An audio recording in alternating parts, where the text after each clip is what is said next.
السلام علیکم ورحمۃ وبرکاتہ۔ الدرس عشرون، یہ عنوان ہے اعتکاف، اہمیت و فضیلت، یعنی اس ماہ مبارک کے آخری ایام میں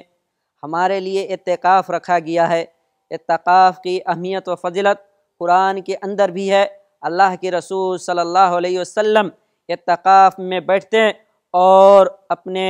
ساتھیوں کو بھی، اپنے دوستوں کو بھی آگاہ کرتے، تنبیہ کرتے کہ یہ آخری ایام کے اندر ایک اعتکاف ہے جن کا لزوم مسجد کے اندر ہے، یعنی اپنے محلے کے اندر، اپنے گاؤں کے اندر جو مسجد ہے ان مسجد کے اندر ہم اعتکاف کریں، 10 دن کا اعتکاف کریں۔ اس کے بہت سے اہمیت و فضائل بیان کیے گئے ہیں، کیونکہ اللہ کے رسول صلی اللہ علیہ وسلم نے خود اعتکاف کیے ہیں اور دوسروں کو بھی اس پر تنبیہ کیے ہیں۔ اس کی اہمیت و فوائد کو بتلاتے ہوئے کہا کہ تم اعتکاف کرو اور اس کی اہمیت و فضیلت کو جانو اور مسجد کے لازم سمجھو، اور اعتکاف کرتے ہوئے یہ کہا گیا کہ تم مسجد سے باہر بلا کسی ضرورت کے، بلا کسی کام کے مسجد سے باہر نہیں نکلو، کیونکہ اعتکاف کے آداب میں سے ہے کہ تم کوئی غلط کام، کوئی فالتو کام تم نہیں کرو، صرف اور صرف جو آداب بتائے گئے ہیں انہی آداب کے اندر رہتے ہوئے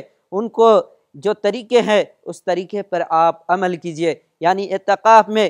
رہیے اور فالتو کسی سے کوئی بات نہ کرے، یعنی ہمہ وقت زیادہ سے زیادہ